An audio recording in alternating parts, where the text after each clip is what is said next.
Olá, pessoal, boa tarde. Hoje estamos aqui com o Rubens Monteiro e ele vai falar sobre malha de dados. Agora é com você, Rubens. Olá, pessoal, boa tarde. Eu sou o Rubens, sou responsável pela plataforma de dados na ClearSale, lidero os times que cuidam da plataforma. Essas áreas são engenharia de dados, analytics engineer e governança de dados. Vamos conversar um pouco hoje sobre a nossa plataforma de dados, como a gente desenvolveu ela, especificamente sobre a arquitetura que a gente tem hoje, que a gente chama de malha de dados, né, um data mesh, e como que a gente conseguiu encontrar uma escalabilidade infinita, com um tempo de resposta super reduzido, super baixos, e como que foi esse desafio, quais componentes fazem parte dessa arquitetura, e vamos lá. Pessoal, eu não consigo falar sobre a nossa arquitetura sem falar um pouco sobre a ClearSale, porque a ClearSale é uma empresa de dados, então é uma empresa de autenticação, uma empresa antifraude. A gente está há 20 anos no mercado, temos sedes em 4 países, validamos transações de mais de 150 países. No ano passado, a gente teve 106 bilhões de transações, 106 bilhões de reais em transações analisadas, mais de 267 milhões de pedidos analisados e 2,7 bilhões de reais em fraudes evitadas. Então, imaginem esse volume de informação, esse volume de dados. Vocês vão ver ali um pouco mais para frente que a gente está em diversas vertentes, são vários segmentos. Então, a gente hoje trabalha com onboarding de bancos, com subscrição, fintechs, e-commerce, telecom, bancos, corretoras, venda direta, seguro, aluguel de carro, compras em mobile apps, em análise de crédito e de anuidade. Então, hoje, a gente tem 9 das 10 maiores empresas do e-commerce, 3 das 5 maiores financeiras, 4 das 5 maiores empresas de telecom e 5 das 10 maiores empresas de venda direta. Então, a gente tem a ClearSale é uma empresa de dados, né? A gente tem que... a fraude, ela trafega entre os segmentos. Então, isso traz um desafio muito grande de como processar as informações. Então, quando a gente pensa que um dado de um segmento, ele pode ser relevante para um outro segmento, como lidar com isso, né? Então, vou falar um pouco sobre o nosso Data Lake. Então, aqui especificamente da nossa parte analítica, a gente tem 250 milhões de pares distintos de CPF celular. A gente conhece 95%, quase 96% dos CPFs brasileiros. Conhecemos 180 milhões de devices, 175 milhões de telefones que estão vinculados com o CPF. Então, são 175 milhões de telefones que a gente consegue ter um contato com a pessoa que está fazendo uma autenticação.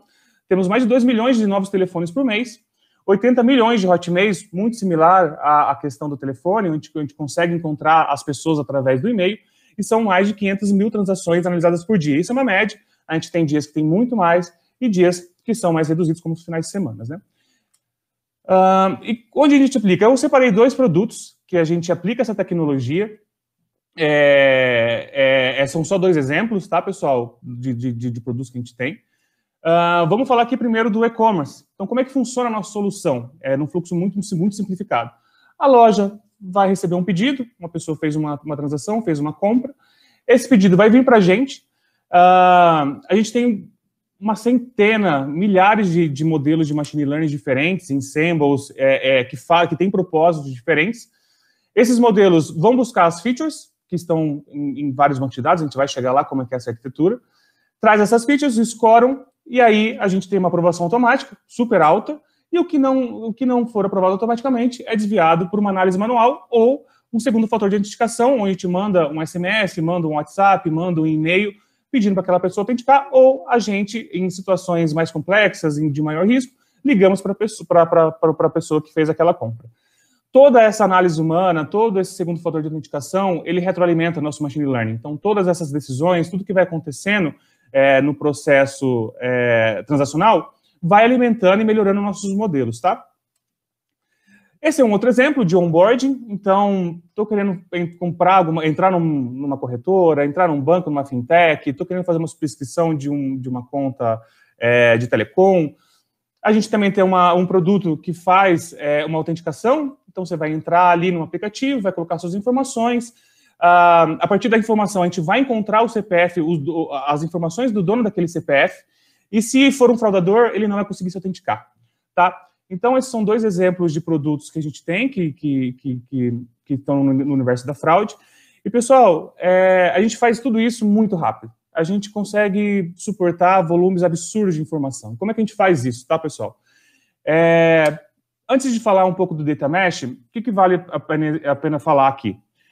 Então, como vocês perceberam, são vários produtos diferentes, de vários segmentos diferentes. A gente está fazendo um processo de autenticação, então as informações de um segmento são relevantes para um outro segmento. Então, existe uma comunicação muito grande entre os produtos, né? Precisa haver a comunicação desde o D0 de um produto. Então, quando nasce um produto novo para um segmento específico, ele já precisa ter o acesso às informações de outros segmentos, porque aquilo ali tudo composto dá uma inteligência para a gente de decisão. Um outro desafio que a gente encontra é que praticamente a gente não expurga informações, né? Em vários segmentos, em vários modelos de negócio, uma transação, quando ela termina, ela fecha e ela morre ali, né? Ela acaba ali, ela pode ser expurgada, ela pode mover para um outro storage, pode mover para uma outra área, para um outro tipo de banco. Mas no nosso caso, qualquer informação é relevante. Então, a ClearSale, que está 20 anos de mercado acumulando informações e não expurgando informações e respondendo tudo muito rápido, acaba trazendo alguns desafios consideráveis. A gente também tem picos muito altos de transações, principalmente em Black Friday, em promoções, em dias específicos, Dia das Mães, Natal, que faz com que a gente tenha que ter uma elasticidade para conseguir suportar esse volume de transações e no tempo de resposta. A gente não pode simplesmente, porque está numa época com maior volume, aumentar nosso tempo de resposta. A gente tem SLAs, a gente tem que cumprir tudo isso e a gente consegue. É um misto de um ambiente transacional e analítico. Então, quando estamos falando de features online, em features de real-time de modelo, você tem um misto ali, né, de transacional. A transação está batendo, eu tenho que responder em 100 milissegundos, tenho que processar uma série de informações, e isso é uma transação, mas é uma transação com workload analítico. Então, a gente tem o desafio de agregações de curto prazo, com o streaming, as informações vão passando, como é que eu vou fazer essa parte do agregação do que está rolando em real time, da parte que está rolando de batch. E a gente, como é uma empresa de 20 anos, a gente teve legado, né? A gente nasceu lá atrás, uma empresa de dados, muito antes de ser hype, a questão de Big Data, toda a questão de Machine Learning, a gente já fazia isso há muito tempo, mas não fazíamos com as ferramentas que a gente tem hoje. Então, a gente fazia com as ferramentas que a gente tinha na época. Então, obviamente, a gente foi crescendo, diversificando, começamos como uma empresa antifraude de e-commerce, fomos crescendo e diversificando, e isso foi trazendo esses desafios que eu comentei com vocês. A gente precisava ter uma arquitetura que fosse a prova do futuro, assim, future-proof. Então, a gente não pode gerar uma arquitetura que daqui a 3, 4 anos a gente tem que refatorar. A gente quer uma arquitetura que expanda, que cresça, que não tenha tetos, que não tenha limites, e que facilite a governança, né? Então, quando você junta todos esses desafios e ainda coloca a questão da governança em cima, você percebe quanto que é complicado se manter uma empresa de dados, né? Então, são mais de 100 cientistas de dados, um time de TI enorme, 200, 300 pessoas, um monte de analistas de dados trabalhando. Então, isso traz, gerando informação, né? Pessoas gerando tudo isso. Então, foi uma solução muito clara para a gente, para também reestruturar o legado. Então, hoje, a gente está numa quase 100% em cloud. Nós, hoje, temos uma escalabilidade praticamente infinita, né? O dinheiro é o limite. E isso tudo também possibilitou a gente reconstruir o nosso legado. Então, a gente vai falar um pouco sobre isso agora. Pessoal, qual que é a ideia do Data Mesh? Qual que é a ideia da malha de dados? Você vai ter produtos independentes que vão ter seus próprios requisitos, que vão ter suas próprias necessidades, que vão ter a sua decisão, enquanto um tem uma decisão de fraude, outro tem uma decisão de crédito, outro tem uma decisão de onboarding, outro tem uma decisão de subscrição. A combinação de dados que você precisa são diferentes. O tempo de resposta, dependendo do segmento, é diferente. Então, na hora que o cara está querendo fazer uma compra no e-commerce, você não vai precisar responder aquilo em 100 milissegundos, 200 milissegundos. Mas se o cara está fazendo uma transação bancária, se está fazendo um Pix, se está fazendo alguma coisa ali, onde a experiência do usuário faça diferença, ou até mesmo fisicamente. Ele está lá na loja pedindo um cartão da loja X. Ele não pode ficar esperando minutos ali, ele não pode ficar 10 minutos ali. Então, os segmentos, os produtos nascem com requisitos diferentes. E uma coisa muito natural que acontece que aconteceu nos últimos anos, principalmente com o advento de NoSQL, do Hadoop, de bancos assim que nasceram ali em 2010, 2009, eles trouxeram uma questão que era muito comum se ver na época. Qual que é o melhor banco, então? Esses bancos vieram para substituir outro, então qual que é um banco melhor? O banco NoSQL veio para matar o banco relacional, o banco do Hadoop veio para matar os data warehouses. E, na verdade, pessoal, o que a gente tem visto é que o melhor dos mundos é você ter a chance de usar todos os produtos que você quiser, de acordo com o segmento que você tem. Então, se para o meu segmento faz mais sentido eu ter uma combinação de banco em memória com um banco NoSQL, com uma parte relacional e com uma parte pré-processada no analítico, massa, é o que a gente tem que fazer. E havia uma discussão muito grande dessa, né, de querer ter alguém que resolva tudo. É um banco que escala e resolve todos os problemas. Isso, com certeza, existem vários bancos hoje que escalam sem limites, mas com um porém. Você precisa ter um workload muito bem definido. Porque se você tiver dois workloads diferentes na mesma base, mesmo que ela tenha a possibilidade de escalar, você vai sofrer com a questão da estrutura, da modelagem de dados. Então, poder ter bancos diferentes por produtos, são N bancos por produtos, tá, pessoal? Não é um banco por produto. Faz com que você possa usar o melhor do melhor para o seu contexto. E não tenta fazer uma query num banco não estruturado, não tenta colocar um dado não estruturado num banco relacional, ou tenta fazer uma query relacional ou analítica num banco no SQL. É uma combinação. Como que a gente conseguiu fazer isso, então, pessoal? Aqui vocês estão vendo aqui vários banquinhos, né, vários produtos. Todos esses banquinhos aqui são produtos. Produtos são criados, então toda essa interface de comunicação de dados, ela é feita com uma plataforma, então a gente desenvolveu uma plataforma que automatiza esse tráfego de informação. Eu vou falar um pouquinho mais de como é que funciona isso daqui. Então, os produtos, eles nascem com o seu contexto transacional isolado, eles podem usar qualquer banco que quiserem para o contexto deles, ali para controle de transação, qual API que entrou, que está chamando, tudo mais de configuração da API em geral. Mas, quando ela vai buscar as features, quando vai se buscar as informações que são necessárias para fazer uma combinação e uma escoragem, a gente pode fazer uma combinação de banco de dados. E a aplicação que está consumindo aquele dado não precisa se preocupar com isso, ela precisa definir qual é o escopo do que ela está fazendo. A plataforma a gente configura a plataforma de onde o dado vai, para onde que ele tem que ir, se ele vai cair primeiro num data lake ou primeiro num data warehouse para ser processado e então enviado para uma base transacional, e isso tudo na plataforma. E o que a gente ganha com isso, além de toda a questão de automatização de tráfego de dados que acontece entre produtos? A governança. Então, a gente consegue construir toda a linhagem de dados, toda a parte de metadados. Fica muito mais fácil, porque você tem um ambiente único, uma plataforma única que gerencia tudo isso. Então, os produtos nascem no D0 e já podem ter correlação com outros dados. Os dados são servidos de maneira flexível, automatizada e escalável, então eu posso ter para um produto 100 bases, 1000 bases, 2000 bases, 5000 bases, 10.000 bases, e eu não tenho limites mais para isso. Toda a parte que faz, toda a infraestrutura que faz esse ELT, esse ETL como serviço, ele é todo escalável. Desde a parte da extração, desde a parte do mapeamento de um JSON que veio em streaming para um parquet, tudo isso é automatizado e facilita, porque agora os produtos podem se preocupar somente em fazer o que eles precisam em relação à parte transacional. Toda a parte de feature, de machine learning, ela fica externalizada em bancos criados para servir essa camada e faz com que a gente construa produtos muito rápido e com o melhor. Os modeleiros, os engenheiros de machine learning podem criar qualquer tipo de feature. Existe a flexibilidade para criar taxa B, para criar DRs, para criar qualquer tipo de combinação de dados em qualquer base, e tudo isso de uma maneira automatizada via plataforma. Pessoal, então, de uma maneira bem alto nível, eu vou falar um pouco mais rápido, porque a gente tem 10 minutos, eu queria muito abrir para perguntas, tá?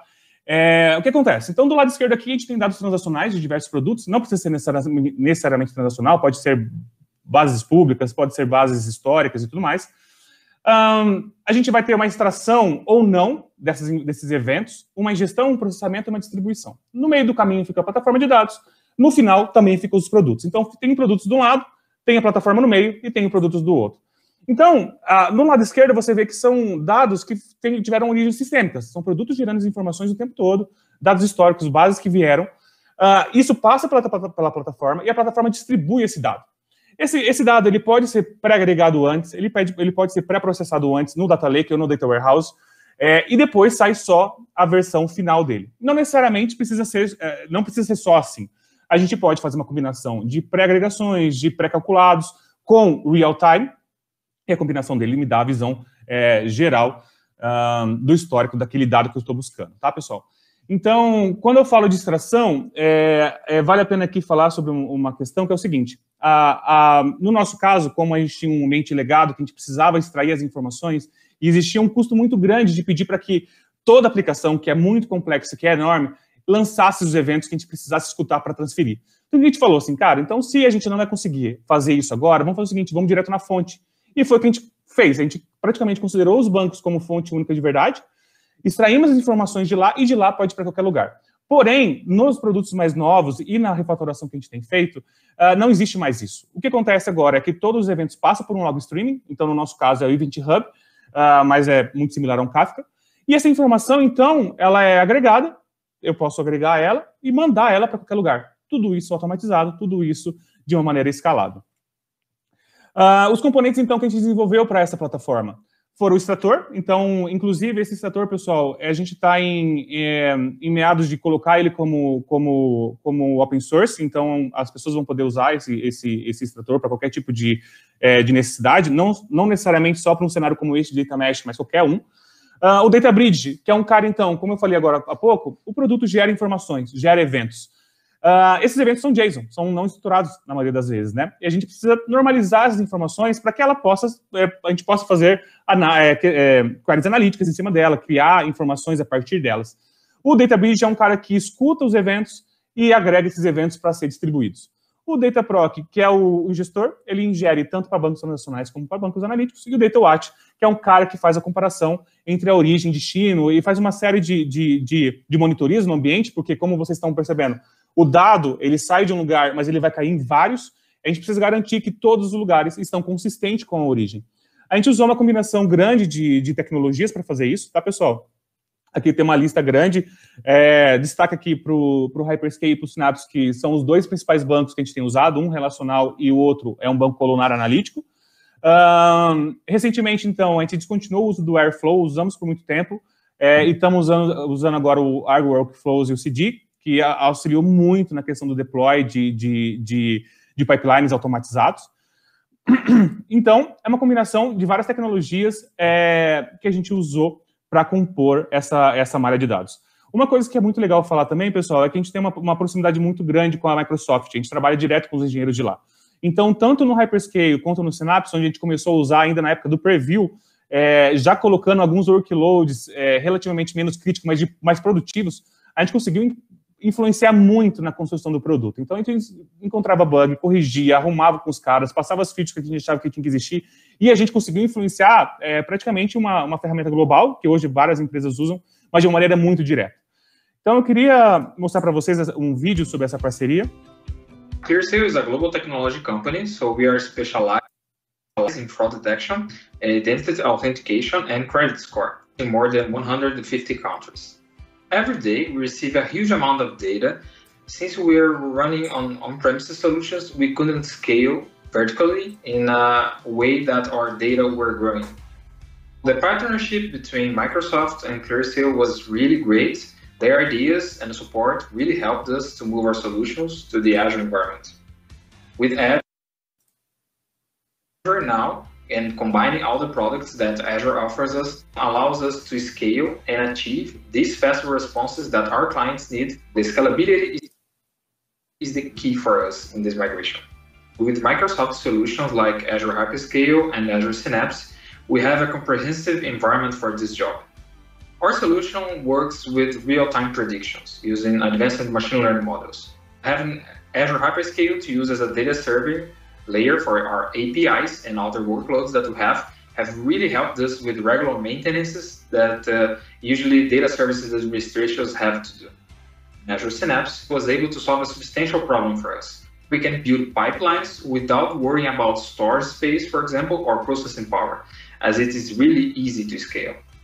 That was one of the things that we realized after the migration, is that everything combined would allow us to have the best response time and the best fraud protection for our clients.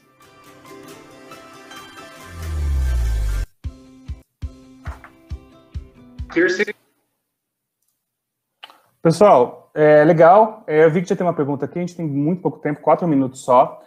A Patrícia Carbri perguntou, não ficou muito claro para mim, mas a malha de dados fica no Data Lake ou no Data Warehouse?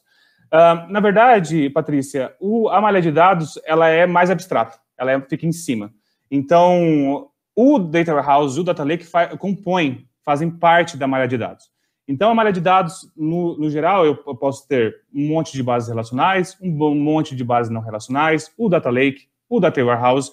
E a malha de dados, como que funciona? São os componentes que a gente desenvolveu que facilitam a comunicação entre bancos. Então, eu posso extrair informação de um banco não relacional, mandar ela para um banco relacional, eu posso extrair uma informação de um banco relacional, mandar para um Data Warehouse, processar aquela informação e mandar para um banco NoSQL. Então, a malha de dados ela é a arquitetura que flui informações entre sistemas. Muito comumente, a gente faz isso com log streaming, né? Então, você vai postando mensagens em um PubSub, alguma coisa do tipo, e a partir disso, você vai descendo isso para diversos back-ends de dados diferentes. No nosso caso, a gente automatiza isso. Então, a única coisa que a aplicação precisa se preocupar é com mandar eventos, gerar eventos, toda a parte de distribuição dessa informação para qualquer produto que exista é a plataforma que faz. Então, eu sou um produto A e o produto B quer usar as minhas informações. Eu vou mandar os eventos para um lugar único, eu não preciso mandar para um lugar nenhum.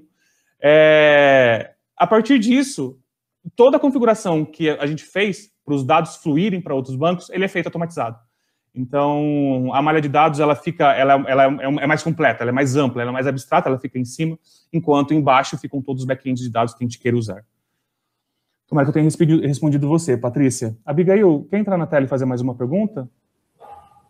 Claro, Rubens, temos uma pergunta aqui. Só está dando microfonia, mas dos componentes que foram desenvolvidos, qual é o complexo de se manter? Qual o mais complexo? Desculpa.